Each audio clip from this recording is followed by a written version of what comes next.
하기 위해서 계속 노력하고 있습니다.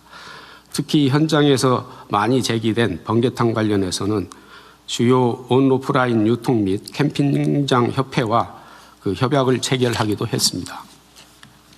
다음 장입니다. 민간 협업입니다. 민간의 다양한 주체가 자살 예방 및 생명 존중 확산에 기여할 수 있도록 생명대사와 천명수호처를 이촉했습니다.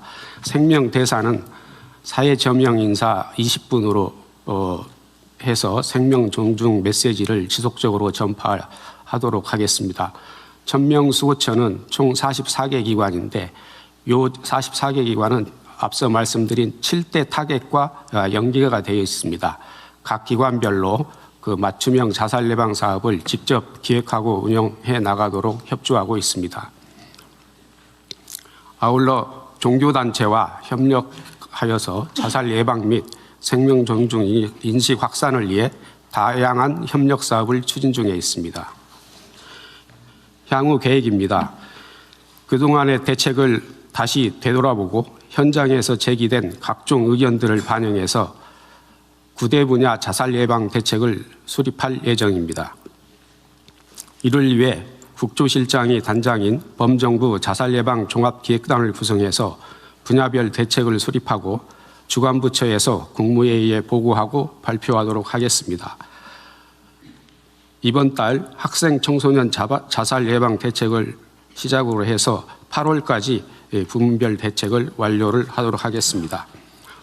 이 부문별 대책을 기반으로 해서 제6차 자살 예방 기본계획을 수립하도록 하겠습니다.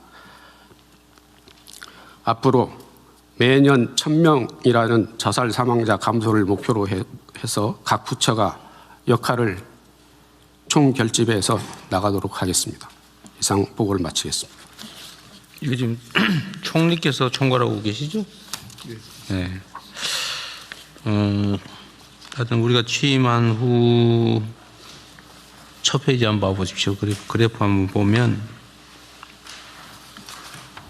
취임한 이후에 본격적으로 시작했다고 할 수 있는 기간이 적당히 지난 다음부터 떨어진 건 맞는 것 같아요. 계절별 요인도 좀 있는 것 같고. 근데 연간 사망자 수가 줄어들고 있는 건 사실일 것 같은데 이게 사실 자살 문제는 아주 복합적이잖아요.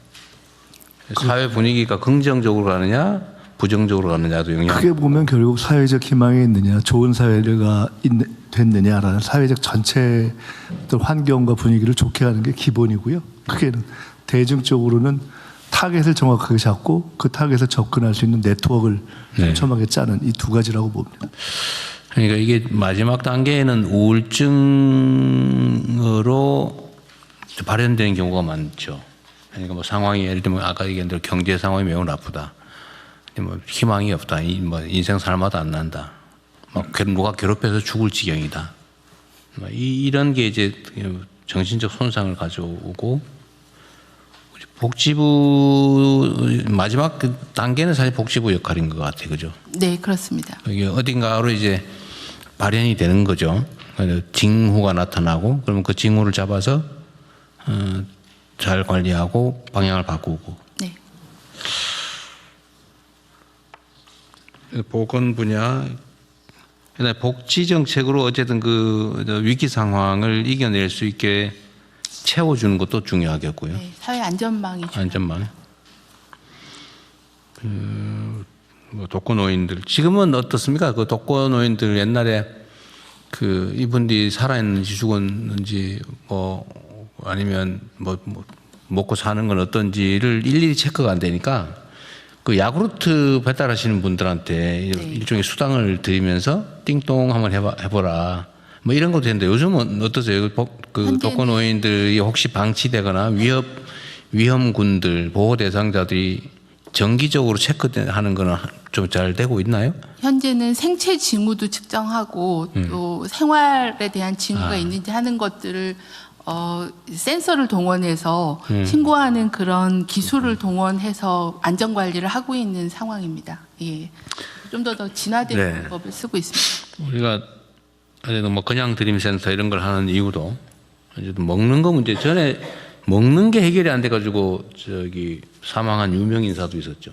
무슨 작가든가 탤런트든가. 네. 그리고 저희가 7대 타겟 그룹을 나눠놨는데 그 중에 예를 들어 연예인 같은 경우도 이제 가령 그런데 해당합니다. 갑자기 뭐 일이 없으면 확 환경이 안 나오면 좋기 되고요. 때문에 그런 부분도 다 이렇게 타겟별로 타겟이라기보다는 그룹별로 저희들이 이렇게 접근하는 방법을 그래서 따로 보건 복지 분야도 신경 써야 되고 아까 얘기한 대로 금융 이 빚쟁이들 독촉 때문에 힘들어하는 거 그걸 털어주면 되는데 어차피 못 갚을 사람을 빚쟁이를 만들어가지고 막 달달 볶고 그 평생 그냥 그 짐 지고 살아가게 하고 이게 사실은 이 자살 원인이기도 하잖아요.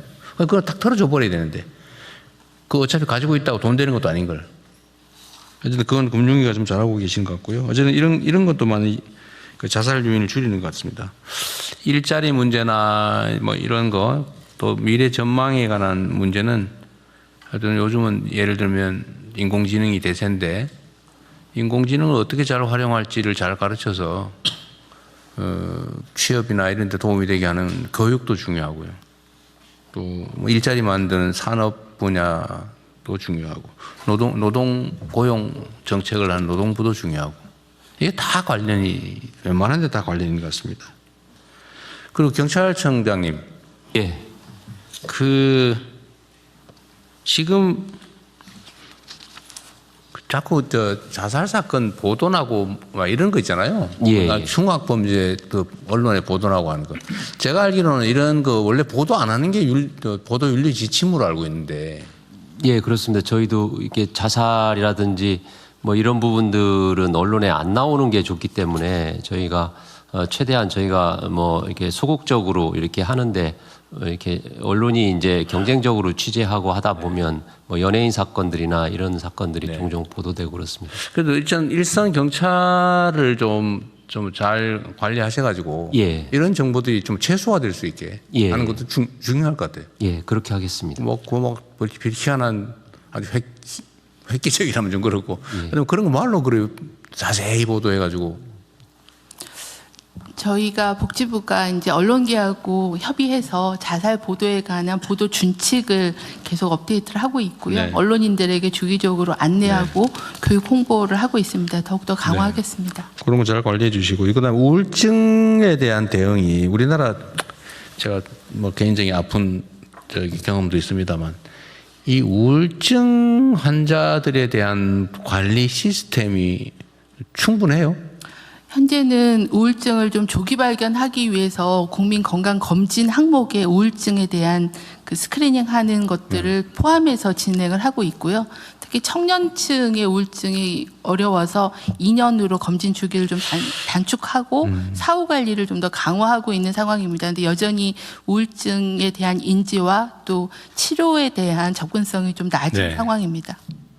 이 정신보건 분야에 대해서는 제 행정 경험으로는 거의 작동하지 않아요. 그냥 개인한테 맡겨져 있어요. 그래서 그게 그 아주 슬픈 결과를 만들기도 많이 하잖아요. 네. 또 정신질환의 특징이 본인이 질병이라는 인지를 하는 병식이 낮아서 자발적으로 치료를 하기가 어려워서 주변에서 그런 부분들을 빨리 인지하고 연계하는 것들이 굉장히 중요합니다. 그러게요. 그게 하여튼 그런 거를 법률로는 강제적으로 진단하고 치료 기회를 부여할 수 있게 돼 있긴 한데 네. 그거 하면은 이제 막 저항하고 이러니까 그게 사회 문제가 되고. 저희도 사업을 해보면 그 자살 시도자나 이런 분들이 뭔가 정신건강 서비스를 받기로 안내를 해드리면 동의율이 굉장히 낮아서 그런 부분들에 대한 게 가장 애로사항이어서 그 부분을 어떻게 더 강화할 건가에 대해서 계속 논의 중에 있습니다. 그 정신보건 분야에 대한 정부 정책을 별도로 한번 논의를 한번 하면 좋겠어요. 내가 지금 이때까지 바빠서 그 얘기를 못했는데 이 법에는 나름 그 대응 시스템이 있는데 내가 그 법에 있는 대응 시스템을 적용하려다 포기한 것 때문에 내가 재판을 몇 년 받았거든요. 네. 황당무계 이제 정신건강복지 계획도 중장기 계획을 5년 단위로 계획을 세우고 최근에 계획을 세웠는데요. 한번 정리해서 그러니까 일선 단체장이나 공무원들이 절대로 안 하려고 그래 그거를. 법에 있는 거지만 다 도망가고 심지어 그거 갖다가 무슨 직권남용이라고 막 기소해가지고 재판하고 이런 짓을 하니까 그 누가 하려고 그러겠어요. 현재는 대응 인프라가 대부분 공무직 중심으로 진행을 하다 보니 전문성이나 지속성을 확보하기가 좀 어려운 구조여서요. 대응 체계를 좀 강화하는 게 필요합니다. 그것도 한번 언젠가는 공론화해서 한번 얘기를 해야 될 것 같아요. 이게 그러니까 다 내몰래라 내버려 둬가지고 네. 그것도 개인에게 맡겨져 있잖아요. 네. 국가적 불행이죠. 그게. 개인 가족의 불행이기도 하고. 네, 병무청장입니다. 네. 제가 한 말씀 드리겠습니다. 네. 병무청도 범정부 자살 예방 5개년 종합계획의 그 수립에 참여해서 청년 자살률 감소를 위한 국가적 노력에 동참하고 있습니다. 네.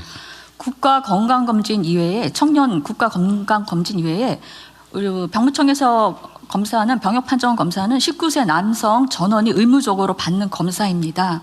그래서 정신건강의학과 전문의와 임상심리사가 함께 참여해서 자살 고위험군을 네. 선별하고 자살 예방센터 등 관계기관과 연계해서 정신건강 서비스를 네. 제공받도록 노력하고 있습니다. 네, 안 그래도 그 얘기 한번 하려고 했는데 군내 자살자는 획기적으로 줄어들었더군요.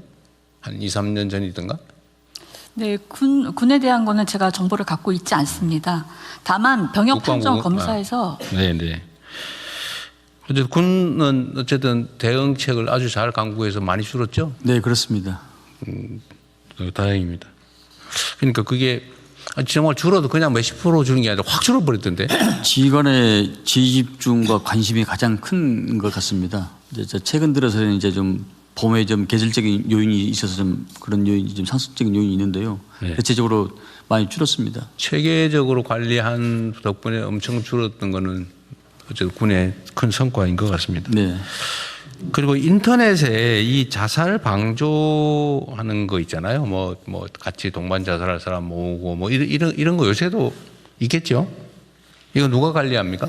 네, 현재 저희가 생명존중 희망재단의 유행 정보 대응팀이 있어서요. 여기서 인터넷상에 같이 자살할 사람을 모은다거나 자살 방법에 대한 안내를 한거나 하는 그런 위해 정보를 모니터링해서 그 부분에 대한 대응을 네. 하고 있고요. 자원봉사자가 한 1,200명 정도가 같이 이 감시에 대한 부분을 해주고 있는 그런 네. 상황입니다. 내가 하나 궁금한 게 있는데요. 그런 뭐 글이라든지 뭐 제안이라든지 이런 걸 인터넷을 뒤져서 찾아내는 거예요? 지금은 이제 검색 기능으로 하고 있고요. 현재 저희가 AX 사업으로 예산을 네. 받아서 그래야 AI 되겠죠? 기반으로 자살 정보를 추출하는 걸 지금 개발 지금 중에 복지부랑 있습니다. 과기정통부가 같이 과제를 하고 있습니다. 그래서 그래? 기존에는 이제 사람이 이제 그 조사원들이 직접 다 그 SNS나 이제 자살 이렇게 치면 누가 그렇게 자살이라고 쓰겠냐고. 요새는 다 회피하는 딴 단어 쓰죠. 네. 그래서 옛날 같은 방식으로는 찾기 어려울 것 같아요. 네, 지금 뭐 다양한- 자연어 방식으로 찾을 수도 있고 어떤 뉘앙스 관련된 유행 정보를 찾기도 하고 관련된 SNS 글을 분석해서 이 사람이 어떤 자살 뭐 징조가 있다 그러면 사전에 좀 찾아냅니다. 그러니까 그래서 그게 사전에 찾아서 그 관련된 유해 정보들을 삭제하기도 하고 아니면은 또 그 119나 뭐 긴급 이제 자살 예방 기구에 이렇게 안내하는 이런 어떤 역할을 네. 올해 말까지 완료하고 상용화 예정입니다. 어쨌든 그 프로그램을 잘 만드는 게 중요할 것 같아요. 네, 잘 만들겠습니다. 다른 분들 말씀하실 거 있으면 하시고. 복지부 보고가 아직 안 남아 있어요? 예, 네, 다음 그건 보고 하십시오. 네. 드리겠습니다. 네. 복지부 장관입니다. 자살 고위험군 대응 강화 방안에 대해서 보고를 드리겠습니다. 앞에 도식도를 보면은 자살 고위험군에 대해서 먼저 인지하는 단계에는 16개 부처가 취약계층을 지원하는 기관들과 연계해서 자살 예방 센터와 연계를 하고 있고요. 109 자살 예방 상담 전화와 SNS를 통해서도 위험군들을 확인하고 있습니다.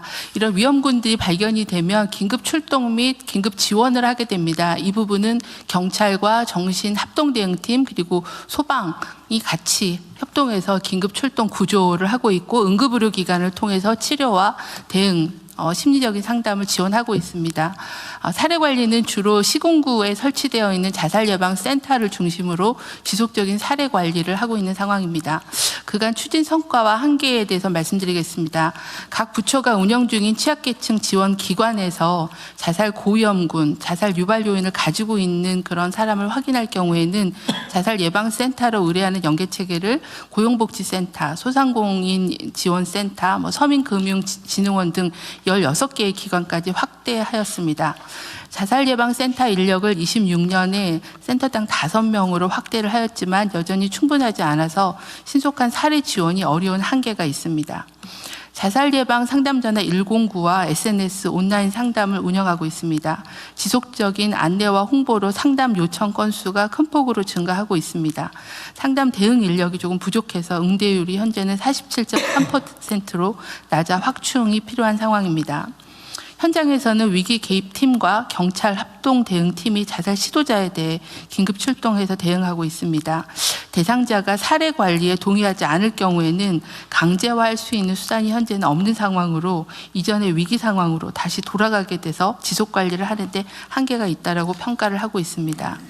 올해 1월부터는 자살 시도자에 대한 응급실 치료비 지원 요건을 완화해서 지원 인원이 전년 대비 2배 증가하였습니다. 하지만 응급실 퇴원 이후에 또 사례관리 서비스로 연계하기 위해서는 본인 동의를 기반으로 하고 있는데 동의율이 낮아서 지속관리가 좀 어려운 상황입니다. 보건복지부는 자살 관련 긴급 상황에 초기부터 적극 개입하고 긴급 심리지원, 일시보호, 사례관리 등 전 과정에 걸쳐 누락 없이 대응하는 체계를 강화하도록 하겠습니다. 먼저 자살 고위험군 발굴을 강화를 위해서는 취약계층 지원 기관과의 연계를 지속적으로 확대하고 현재는 정보 시스템 연계를 추진하고 있습니다. 109 상담 인력을 확충하고 좀 전에 말씀드린 AI 상담 지원 시스템을 도입해서 응대율과 또 상담의 질을 높이겠습니다. 자살 시도자 발생 시에는 신속한 초동 대응과 적극적인 개입을 위해서는 경찰 및 정신합동 대응팀을 18개소로 확대하고 또 응급실의 대응센터도 더욱 98개소로 확대해서 자살 시도자에 대한 상담과 지원을 강화하겠습니다.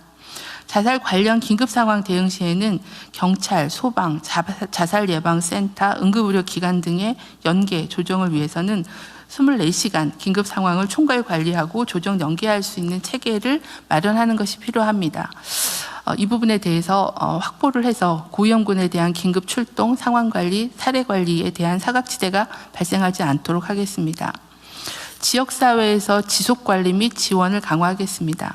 자살 시도자가 긴급 구조된 이후에는 안전과 회복, 사례관리 연계를 위해가 신속하게 이루어지는 게 필요해서 일시적인 보호를 하는 일시보호 체계를 도입하겠습니다. 또한 미동의자라 하더라도 즉각 개입 및 지원이 가능하도록 법적 근거를 마련 중에 있습니다.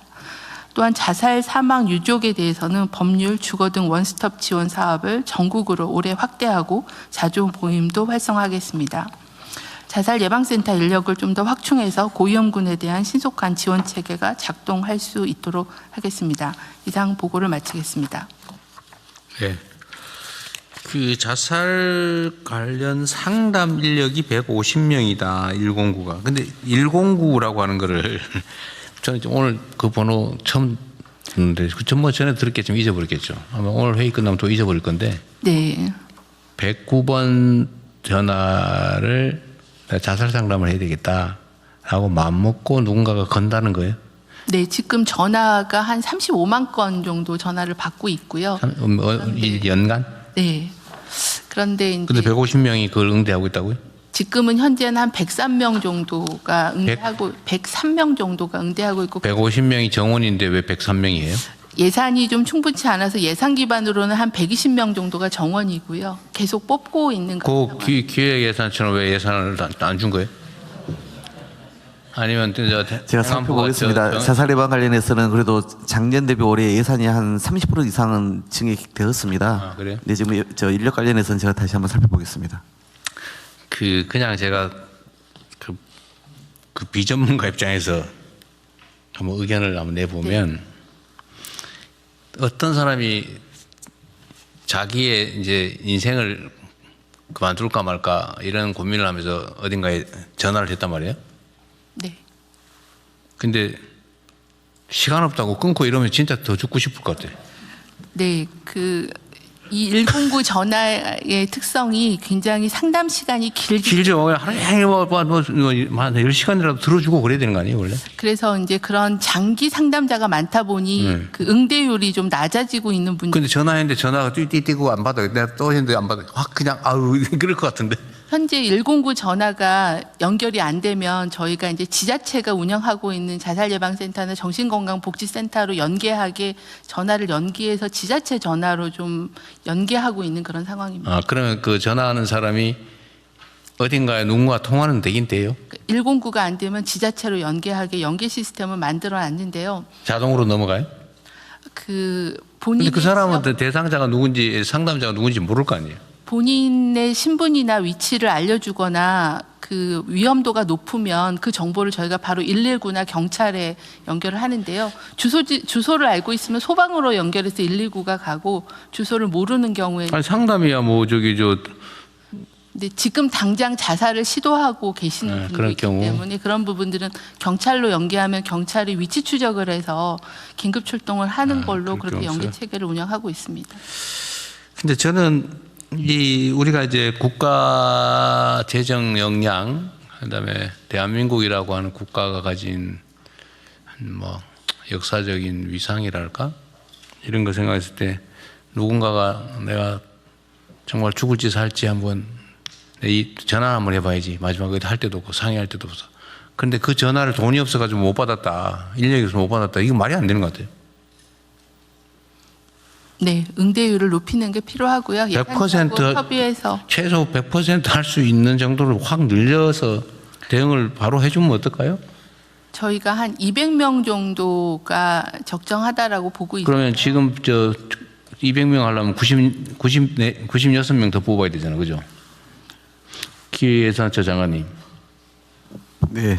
이 인건비는 예산이 아니라 그냥 일반 예비비로도 쓸 수 있죠. 이게 인건비잖아요, 사람 쓰면. 네, 인건비 지원. 행안부에서 이것도 승인해 줘야 됩니까? 지금 150명 정원을 200으로 올리는 거는 지금 수시 정원 심사를 하고 있으니까요. 바로 가능합니다. 그건 바로 하고 그러면 예산 문제도 바로 해결할 수는 있겠죠. 현재 이 상담 전화를 그 희망재단에서 운영하고 있고 공무원이 아닌 비공무원 공무직. 그럼 위탁을 줘야 되니까. 그래서 정부 인건비가 아니라 예산 베이스의 인건비를 확보하는 게 필요합니다. 그거 하려면 추경이라는 얘기인데.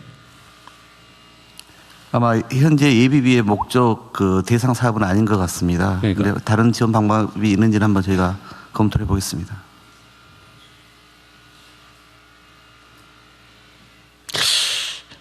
복지부나 다른 데서 좀 신경을 써가지고 일단은 임시로 민간 지원을 좀 받아보고 이러다 또 제3자 뇌물죄로 걸리는 거 아닌가 보겠다. 좀 민간 베이스에 예를 들면 예산을 일단 올해는 좀 쓰고 내년부터 아니면 뭐 추경 기회가 있으면 추경에서 하든지 이렇게라도 좀 하면 어떨까요? 저는 우리가 이제 정부라고 하는 게 최소한의 역할이 있는 건데 우리 국가구성원이 죽겠다고 전화했는데 전화가 안 된다. 이게 말이 안 되는 것 같아요. 훈련할 시간도 필요하겠죠? 네, 뽑아서 훈련하는 게 중요합니다. 왜 그러면 심리 상담을 해야 되기 때문에요. 네. 만약에 민간에서 재원 마련하는 것도 만약에 무리가 있으면 정부에서 임시 고용을 해서 파견해 주는 거는 한번 그 인력을 그것도 가능하지 않나요? 하는 방법을 다양한 임시 고용을 해서 파견해서 쓰다가 그런 방법도 한번 있을 것 같아요. 고용을 정부의 기간제로 일정 기간으로 뽑아서 쓰는 건 가능하죠. 정부가 직접 전화 받는 게 못할 일은 아니잖아요. 그래서 그것까지 포함해서 검토를 한번 해보십시오. 주관은 복지부에서 하고, 네, 그렇습니다. 최단 기간 내에 하여튼 어떤 방법을 쓰더라도 민간에서 조달을 하든지 아니면 여기서 해서 파견을 하든지 뭘 하든지 간에 최단 기간 내에 전화해서 뚜뚜뚜 하는 일 없게 네, 응대를 높이는 방안을 부처하고 협의하겠습니다. 네, 해서 요거는 최대한 신속하게 보완하도록 하시고요. 이 자살 예방 관련해서 지금 복지부 입장에서 내가 보기에는 이게 복지부가 마지막 방어선인데 이거 말고 또 필요한 게 뭐 있어요? 지금 해야 될 일. 저희가 작년 9월에 전략을 만들 때 중요한 전략 중에 하나가 저희 복지부가 하고 있는 거는 자살 시도자나 유족 등 고위험군 중심으로 하고 있는데 그거보다 더 전 단계인 자살 유발 요인을 갖고 있는 고위험 군들을 선제적으로 조치하는 거여서 범부처 계획을 만든 부분입니다. 그래서 그 부분이 잘 이행되는 게 필요하겠습니다. 저희가 자살자가 감소했는데 감소한 요인을 봤더니 경제적 문제가 큰 폭으로 감소하고 또 특히 청년이나 중장년층에서의 감소가 좀 많았습니다. 그래요? 이게 아까 말한 연체자라거나 불법 추심이라거나 이런 게 좀 나아지고 경제 상황이 개선된 부분들이 자살률이 최근에 5개월 동안 감소한 거에 큰 영향이 있었다라고 생각을 합니다. 두 번째는 지자체가 지역 특성에 맞게 그 자살에 대한 요인과 대책을 마련하는 게 굉장히 중요하다고 생각합니다. 중앙에서 일괄할 수가 없고 지역별 대책을 강화하는 게 필요해서 행안부가 올해 조직을 만들어 주셨는데 그 조직이 제대로 가동해서 지역별 자살 맞춤형 대책을 좀 더 강화하도록 하는 두 가지 범부처 노력, 지자체 노력 중요할 것 같습니다. 그 관리 예를 들면 이제 중앙 정부가 하는 거는 그래도 뭐 이렇게 직접 대통령, 총리 이렇게 막 직접 챙기고 이러면 조금은 좀 긴장이 유지될 텐데 지방 정부 쪽으로 가서 다시 거기서 또 위탁 기관으로 가고 뭐 이러면 거기에 긴장도는 사실은 그렇게 높지는 않을 수 있죠. 현재는 보건소 중심으로 의료적 대응만 하고 있는데 이제 본청에다가 자살팀을 만들었고 이제 그 팀이 복지, 고용, 노동 그러니까 저희가 지금 범부처 노력하듯이 지자체에서도 범 분야 노력을 같이 하도록 체계를 만드는 중입니다. 아직은 시작 단계라고 봅니다. 시작 단계.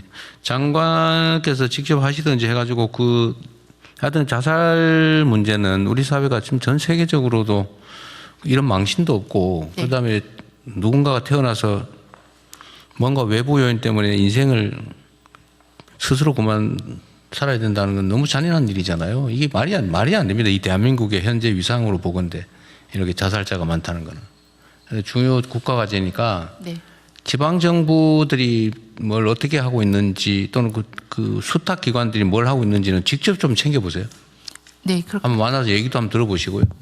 그 실제 어떻게 작동되고 있는지도 보고 가끔씩은 그냥 이름만 걸어놓고 안 하고 있는 그런 데도 있을 수 있거든요. 저희가 지자체 실행 계획을 매년 받아서 검토하고 있는데요. 좀 더 현장 점검과 컨설팅을 강화. 서류는 뭐 맨날 쓰던 거 잘 씁니다. 네. 대통령 국가유산청장입니다.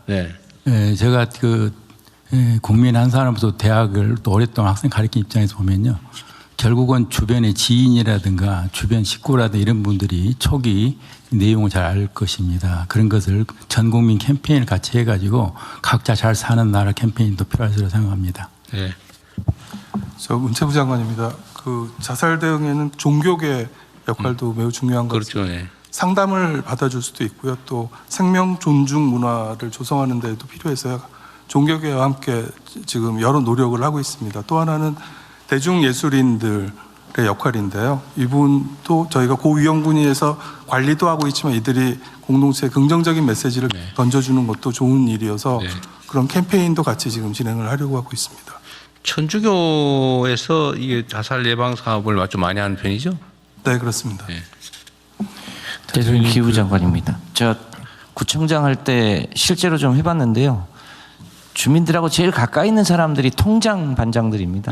그 통장들은 수당도 주고 있는 상황이라 통장의 역할 중에 하나로 소위 생명 지킴이 역할을 구체적으로 부여하고 주민들 가장 가까운 곳에서 그 징후가 보이는 사람들을 관리하거나 연계해 주는 역할을 통장의 공식적 역할로 부여하면 훨씬 더 밀접하게 지원할 수 있을 거라고 판단합니다. 그것도 괜찮은 생각이네요. 거기 그러면 또 왜 일 시키고 돈 안 주냐 그럴 가능성이 있으니까 그 성과 보상을 하면 되겠네. 뭐 예를 들면 그런 사례를 찾아낸다든지 기여하면은 성과 보상을 하는 걸로. 통장들에게 그런 과제를 주는 것도 방법이고요. 그것과 함께 지금 새마을운동 중앙회가 한국생명존중 희망재단하고 같이 이제 민관 협력 자살 예방 사업을 하고 있습니다. 그래서 새마을운동. 예. 전국적으로 새마을 지도자들이 이제 통장과 함께 그런 역할을 하게 하고 또 그다음에 상담 상담원 경력이 있는 새마을 지도자들을 좀 모아서 교육을 시켜서 우리 상담원으로 그러니까 지금 당장 인력 충원이 어렵다면 자원봉사자를 상담 센터에 배치를 하는 방법도 모색해 보겠습니다. 소위 간변단체 중에 새마을 단체가 제일 열심히 하죠. 요새 대외 원조 사업도 잘하고 있는 것 같은데. 그렇지만 내가 새마을 한번 보기로 했는데 어떻게 되나? 리더실 네, 일정 준비하고 있습니다. 하고 있어요? 새마을 헌신적으로 잘하니까 그걸 활용하는 것도 한번 검토해 보시고요. 또 북에서 온 북향민이 3만 2천 명. 네, 그게 자살률이 높죠. 자살률이 남쪽 국민의 1.7배입니다. 그래서 통일부의 정책 목표 가운데 우리 국민 수준으로 낮춰야 되겠다. 근데 그 중에 국민 수준으로 네. 공공기관의 북향민 고용 한 명도 안 하는 데가 한 절반쯤 됩니다. 그래서 그게 의무인가요? 그 인센티브를 좀 제공하게 돼 있는데요. 네. 그 저번에 서울시에 그 고용했다가 빨갱이로 몰려가지고 난리 나지 않았어요? 네, 그런 케이스도 있었습니다만 아무튼 공공기관에서 북향민 채용을 좀 해주면 크게 도움이 될 것 같고요. 하나재단이 있는데 하나재단이 이제 북향민 돕는 생활안전 같은 걸 도와주고 있는데 거기에 주 임무를 자살자를 낮추는 그런 쪽으로 지금 전환하고 있습니다. 네. 지금 북향민이 3만 7천 명? 2천 명? 네. 법제처장입니다. 네.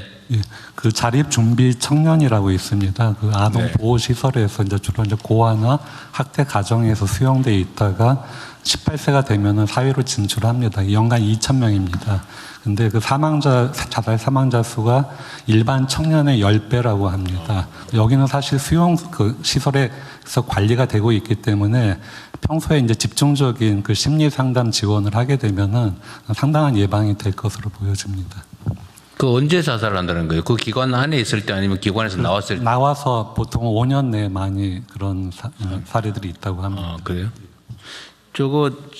복지부에서 한번 챙겨보십시오. 그 자립보호 청년에 대해서는 지원센터도 두고 있고 굉장히 장학금이라거나 금융교육이라거나 경제연계 일자리 이렇게 부처 협력해서 지원 체계를 갖추고 있습니다. 근데 내가 그 얘기 나와서 그런데 그게 이제 자립청년이라고 해서 이제 기관에서 나오면 5년인가는 무슨 한 달에 50만 원인가 뭔가 주고 있고 그다음에 목돈으로 이제 중앙정부는 아니고 그 지방정부들이 500만 원, 1000만 원, 1500만 원 이렇게 일시금으로 주잖아요. 자립 정착금을 1,000만 원 내지 1,500만 원. 그 정부에서 지급하는 건 없죠. 지자체가 주고 있습니다. 지방정부가 하죠. 네. 지자체 하지 말고 지방정부 하라고 했는데 내가. 네. 지방정부가 주고 있는데 좀 격차가 있습니다. 그래서 저거는 할 수 없고. 예.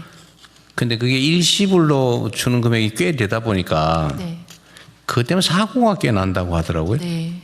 그래서 금융이나 경제 교육을 하고 있고요. 저희가 5월 7일 날 금융감독원하고 MOU를 해서 이런 자립 청년들에 대한 금융 교육을 좀 더 1:1 멘토링을 강화하는 것들 이런 것들도 하고 있고 또 취약계층에게 아까 말씀하신 불법 금융에 대한 대응 방법, 정신적인 상담 이런 거를 연계하도록 하겠습니다. 그것 때문에 사기, 갈취 이런 사고들이 꽤 난다고 하더라고요. 그런 사례들이 거기에 대한 좀 대비책을 좀 잘 강구하십시오.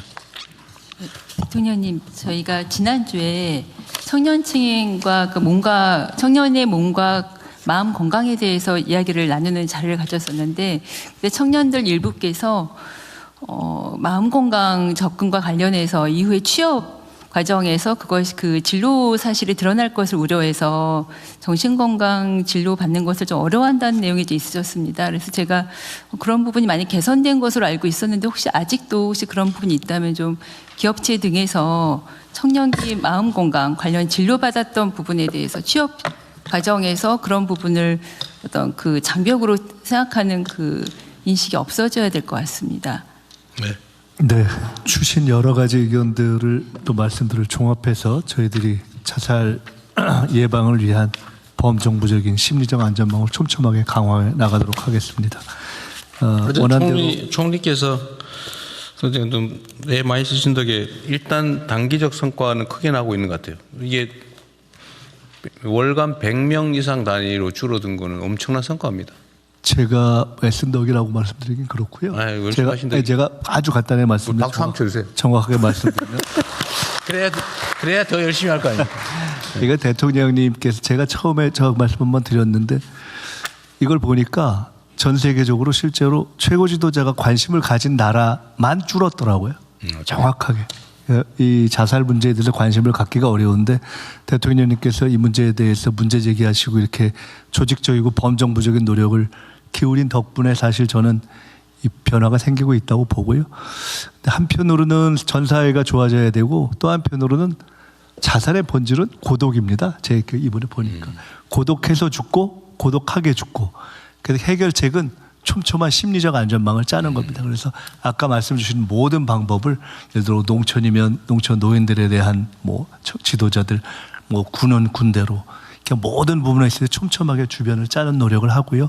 정부가 예산 지원하는 것도 필요한데 아까 말씀처럼 사실은 종교계라든가 이런 부분의 노력이 필요해서 저희들이 각계 종교 지도자들이나 또는 사회 여러 부분에 대해서 여러 가지 부탁을 하고 있습니다. 다들 같이 노력해 나가면서 저희들이 이 문제를 해결하도록 그렇게 저희가 잘 챙겨 나가겠습니다. 네. 참 내가 아까 하나 까먹었는데 이게 이제 자살의 원인이라고 하는 게 막 뚜렷한 뭐가 있는 게 아니고 아주 조금씩 온 영역에 산재돼 있잖아요. 그래서 거기에 대한 대책도 아주 산발적으로 막 다양하게 미세하게 할 수 있는 걸 뭐 저런 걸 하나 싶은까지 다 해야 되는 상황이잖아요. 그래서 여기 내용 중에 보면 번개탄 얘기 있거든요. 네, 현재 지금 자살 번개탄 관리 얘기인데 번개탄이 두 번째로 많습니다. 그래서 그 관리 대책을 얘기하는데 이거 혹시 희화화되지 않게 좀 각별히 신경 쓰십시오. 이게 야 그게 대책이냐 뭐 전에도 한번 그런 데 있었거든요. 근데 이거를 너무 이렇게 키우거나 이게 마치 중요 대책인 것처럼 이런 곤란하고 이것조차도 관리해야 될 정도로 중요한 의제다. 예, 그런 관점에서 그런 관점에 그렇게 해야 됩니다. 저희 웃음거리 안 되게. 네. 다음은 부처 협조 사항입니다. 비긴급 상담 번호의 110 통합 실행 계획 국민권익위원장님께서 말씀해 주십시오. 예, 국민권익위원회입니다. 비긴급 상담 번호의 110 통합 실행 계획과 관련한 부처 협조 사항을 말씀드리겠습니다. 기관의 전화번호가 너무 많아서 국민이 불편하다고 대통령님께서 여러 번 말씀하셨습니다. 이에 국민권익위원회는 120 전화 한 통이면 모든 기관으로 연결되고 필요한 상담을 받을 수 있도록 비긴급 상담 번호의 110 통합 사업을 추진하고 있습니다. 주요 내용은 중앙정부와 공공기관 상담번호 697개를 모두 안내 연결하는 110의 정부 114화 그리고 34개 중앙정부 대표번호의 통합 그리고 23개 일반 상담 콜센터의 통합 110과 94개 전문 상담 콜센터를 원스톱에 연계하고 AI 기반 서비스로 전환하는 110의 상담 포털화입니다. 구체적인 내용과 일정은 자료를 참고해 주시기 바라고 110 통합 사업이 내실 있게 추진할 수 있도록 몇 가지 사항을 요청드립니다. 먼저 110에서 정확한 기관 안내를 할 수 있도록 부처별로 담당관을 지정해서 상담 데이터를 관리해 주시고 올해 말에 구축할 상담 기초정보 공동관리 시스템이 차질 없이 운영될 수 있도록 협조해 주시기 바랍니다. 다음으로 대표번호와 일반 상담 콜센터 통합에 참여하는 부처는 사업 추진 과정에 대한 모니터링과 문제점 개선에 또 전문 상담 콜센터를 운영하는 부처는 시스템 연계에 각각 협조해 주시기 바랍니다. 마지막으로 상담사 분들이 좋은 환경에서 수준 높은 서비스를 제공하기 위해서는 적정 임금 보장과 처우 개선이 꼭 필요합니다. 관계 부처들의 협조를 부탁드립니다. 이번 110 통합을 통해서 국민의 불편이 줄어들고 국민과 정부의 소통이 한층 더 원활해질 수 있도록 사업을 잘 추진해 나가도록 하겠습니다. 이상입니다. 정부 공공기관 상담 전화번호가 총 697개예요? 예, 그게 사실은 정확하지는 않습니다. 너무나 많아서. 이거보다 더 많을 수도 있어요. 예, 더 많을 수도 있는데 기관별로 이 정도 되지 않겠나라고 거의 추정치에 가깝습니다. 예. 어쨌든 너무 많죠. 예, 너무 많아서 이게 이제 안내 번호를 안내하는 번호도 만들어야 되죠. 이거는 어디다 물어봐야 되나요? 이렇게. 어쨌든 이거 그러면 우리나라에 신고 상담 전화는 2개가 되는 거예요. 예를 들면 119 긴급 전화. 예. 범죄 신고는 112. 그건 남아 있는 거예요? 그렇습니다. 그러면 112 남고 긴급 상담. 예. 114는 전화번호 안내. 그 여전히 해요? 예, 그렇습니다. 그 전화번호 안내. 114, 112, 119, 110. 요 정도, 4개 정도로? 예, 120, 이제 지방정부는 120. 예. 비긴급 전화기 때문에요. 긴급 상담이 필요한 109나 129 복지 위기 전화는 유지하는 걸로 논의 중입니다. 그건 뭐 그냥 유지는 해요. 네. 예, 긴급 전화에 대해서는 이 전화를 통해서도 들어올 수 있게는 해야 되겠죠. 그래서 지금 그게 지금 110으로 들어온다고 하더라도 그 자살 관련된 이런 부분은 굉장히 전문 상담사가 필요한 부분이라서 연결해주고 112 상담사가 상담해 줄 수는 없고 연결을 해주는 연결해주고 연결을 하는 과정에서도 110 상담사가 상담한 내용을 그대로 다 옮겨주는 다시 한번 추가로 또 설명하지 않는 재차 설명하지 않고 설명한 내용을 그대로 다 옮겨서 연계시키는 그런 방안을 강구하고 있습니다. 저도 아주 가끔 무슨 민간 기업이나 이런 데 전화할 일이 있는데 뭐는 몇 번 이거 막 한 5번 하고 나면 확 짜증이 나가지고 그거 진짜 화나던데. 예, 그렇게 할 건 아니죠? 예, ARS를 지금 줄여 나가려고 하고 있는데요. 그럼에도 불구하고 아직 4개의 부처 부분은 ARS를 유지하고 있는 상황입니다. 거기까지 전부 다 상담사가 다 하게 되면 저희 응대율이 현재 93.2%인데요. 너무나 많이 떨어지게 됩니다. 그래서 그래서 이거를 기계화도 필요한 아주 간단한 것들은 그래 할 수도 있는데 하여튼 인력 고용을 반드시 최소화해야 된다, 줄여야 된다. 민간 기업들 지금 전부 다 ARS로 만들어가지고 전화하면 진짜 확 우라통이 치밀고 막 그러거든요. 그 상담원들 다 지금 다 해고한 거 아니에요. 정리해버린 거 아니에요, 지금. 인원수 확 줄여가지고. 저는 공공 영역에서 꼭 그렇게 해야 되냐. 국민들이 예를 들면 아까 자살 상담 이런 것도 인공지능으로 응대한다고 하는 것도 있던데 저는 인공지능이 받으면 성질 날 것 같아요. 확 더 죽고 싶을 것 같아요. 내가 이 취급밖에 못 받나 이런 생각 들 것 같아요. 근데 그때 정말 진심을 가지고 온 정성을 다해서 애정을 보여주는 게 이게 상담 전화의 본질인데. 예, 그렇습니다.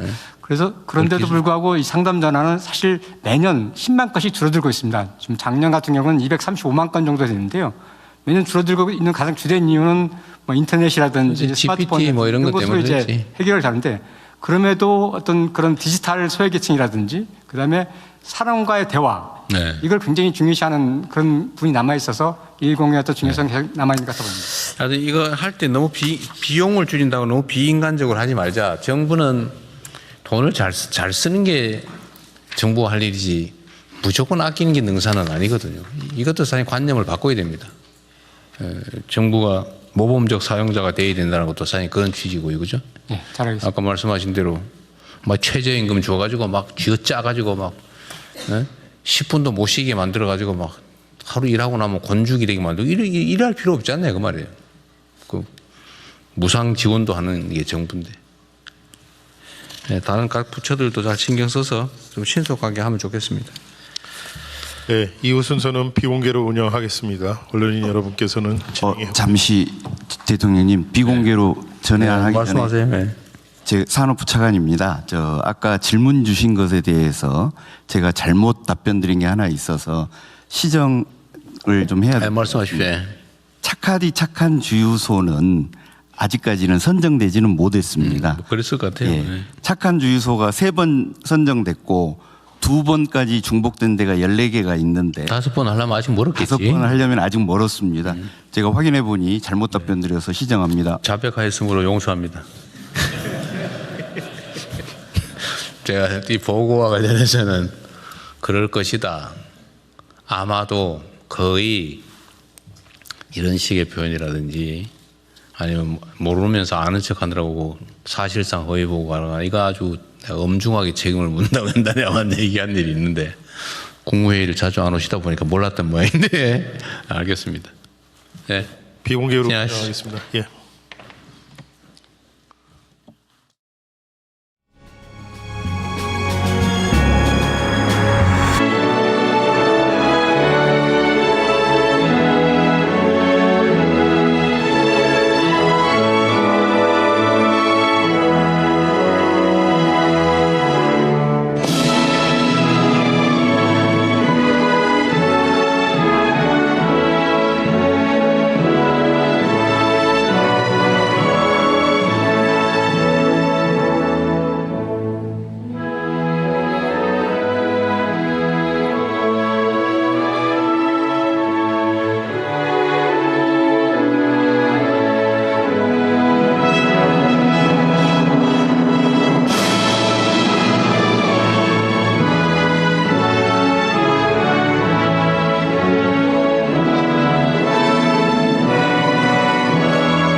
바로 모두 자리에 앉아 주시기 바랍니다.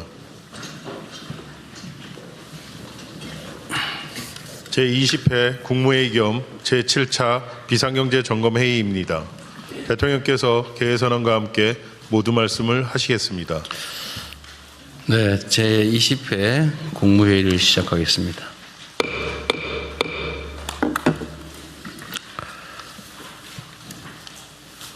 네, 닷새 동안의 징검다리 연주가 끝났습니다. 다들 어제 어린이날은 봉사 잘 하셨나요? 네. 이 통일부 장관님만 봉사 잘 하시는 거예요. 네. 네. 국민 모두가 가족들과 함께 잠시나마 행복한 충전 시간을 가졌기를 바랍니다. 헌법 개정안에 대한 국회 표결이 내일 진행될 거라고 합니다. 1987년에 현행 헌법이 제정된 이후 대한민국이 정치, 경제, 사회 여러 측면에서 참으로 큰 변화를 겪었습니다. 그런데 헌법은 여전히 지난 40여 년 동안 제자리 걸음입니다. 보통 이렇게 표현하죠. 세상이 변했는데 덩치는 커졌는데 옷이 맞지 않는다. 그럼 옷을 좀 고칠 필요가 있지 않냐. 이런 얘기들을 합니다. 지금 헌법으로는 지금 현재 우리 대한민국 민주주의의 수준이나 국민의 삶의 상황 또 국가의 미래를 충분히 담보하기가 어렵습니다. 또 동시에 전면 개헌을 하기는 부담이 너무 큽니다. 또 정치적 이해관계가 엇갈리기 때문에 합의가 쉽지 않습니다. 그렇다고 다 미룰 것은 아니고 할 수 있는 만큼은 하자. 이런 실용적인 태도로 접근할 필요가 있습니다. 부분 개헌을 합의되는 만큼 순차적으로 해 나가는 것이 현실적인 방법이다라는 생각이 듭니다. 예컨대 불법 계엄을 더 이상 못하게 하자, 국회 통제를 강화하자. 이거 어떤 국민이 반대하겠습니까? 그 반대하는 사람이 조금 있을 수는 있죠. 그 사람들은 불법 계엄 옹호론자라고 봐야 되지 않겠습니까? 계엄 상황도 아닌데 불법적으로 정권 유지를 목적으로 또는 사익을 목적으로 계엄을 선포해서 군대를 통해서 나라를 망치면서 독재를 하겠다.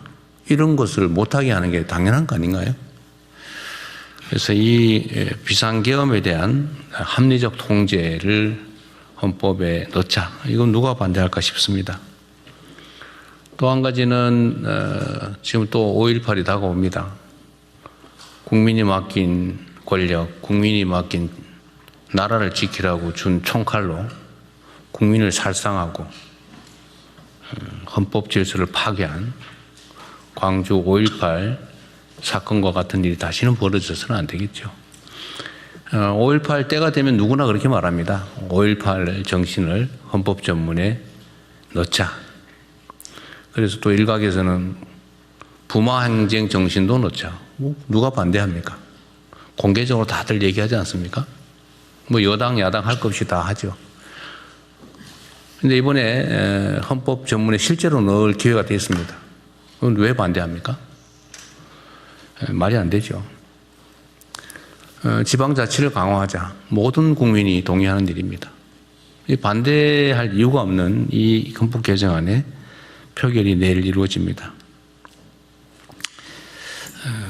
오랜만에 만들어진 기회인데 모든 국민이 동의하는 이 당연한, 그리고 모든 정치권들이 이때까지 이구동성으로 말해왔던 것들을 내일 실천했으면 좋겠습니다. 지방선거가 이제 다가옵니다.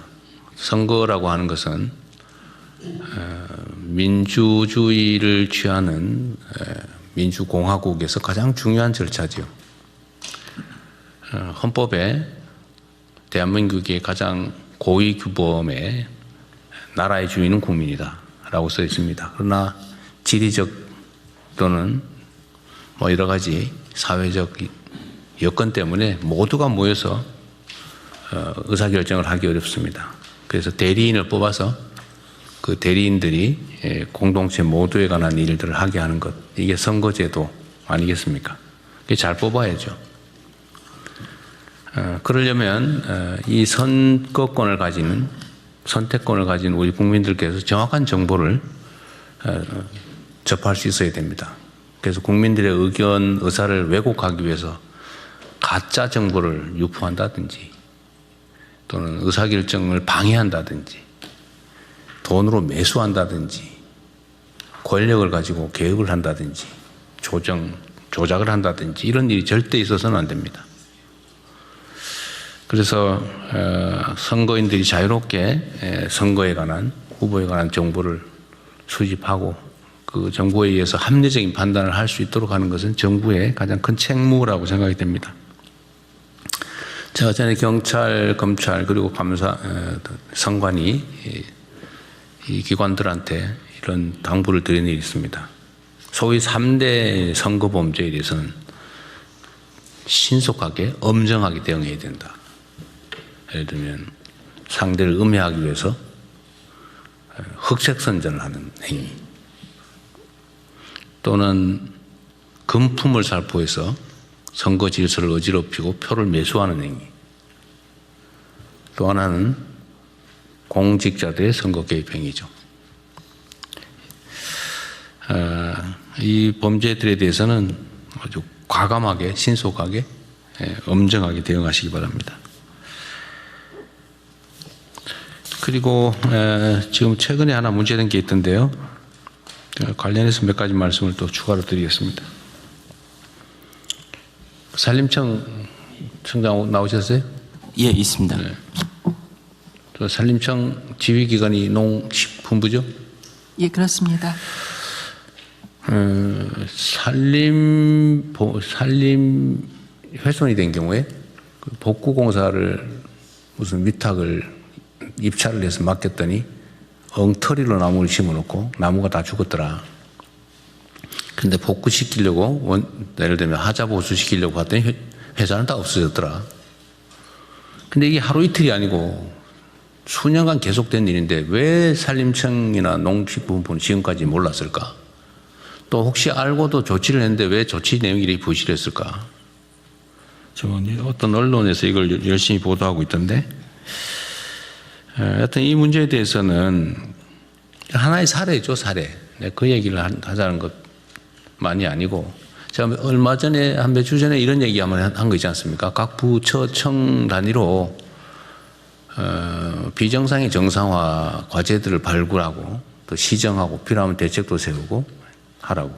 우리가 지금 해야 될 일은 두 가지죠. 뭐 미래를 향해서 더 나은 비전을 만들고 정책을 만들고 일을 잘해 나가는 거, 이거 중요하죠. 그런데 원래 하고 있던 일 중에서 제대로 못하고 있던 엉터리 또는 부실한 또는 효율이 떨어진 일들을 발굴해서 그건 없애든지 바꾸든지 해야 되겠죠. 그래서 그런 과제들, 그런 아이템들을 좀 발굴을 해라라고 했는데 잘하고들 계시겠죠? 대답이 없어요, 별로. 예, 국조실에서 네. 국무일차장입니다. 네. 국조실에서 전부처 걸 받아서 지금 총괄 TF에서 점검을 하고 있습니다.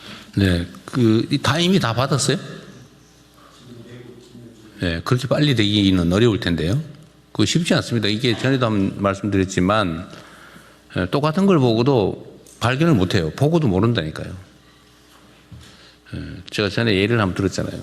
좁은 골목에 이렇게 화단 만들어가지고 거기다 배추 심어먹고 대파 심고 가는데 그 보고도 그게 문제인 줄은 몰라요. 왜? 하도 오랫동안 그대로 계속됐으니까. 보고도 저건 원래 있던 거지. 근데 이거 원래 잘못된 거죠. 오래 방치됐다는 이유로 거의 정상이 될 수는 없는 거죠. 근데 이거는 다른 시각을 가지 않으면 잘 안 보여요. 원래 있던 사람은 그냥 당연히 있던 거니까 정상으로 보이죠. 시각을 좀 바꿔야 된다. 예를 들면 문제의식을 가진 사람들의 의견을 듣든지 아니면 현장을 솔직히 실제로 가보든지 아니면 전부 다 모여서 한번 정말 다 우리가 좀 비판적 시각에서 우리가 하고 있는 일들의 문제를 한번 찾아보자고 해서 다 털어보든지 뭐 어떤 뭔가 이런 기존에 해왔던 것과 다른 노력을 하지 않으면 안 보입니다. 열심히 하는데 다 헛스윙이에요. 그렇게 되면 안 된다는 거죠. 그래서 요거 시간을 제가 아까 비서실장한테 6월 중순 정도까지 해보는데 어쨌든 한 달 한 반 정도 지금까지 한 달은 됐을 텐데요. 그 사이에 좀 색다른 시각으로 좀 찾아보세요. 그러니까 이 산림청관 같은 이런 일이 벌어지는 거예요. 이거 몇 년 동안 했는데 그건 넘어왔잖아요 지금. 왜 그걸 언론이나 소위 비판적인 야당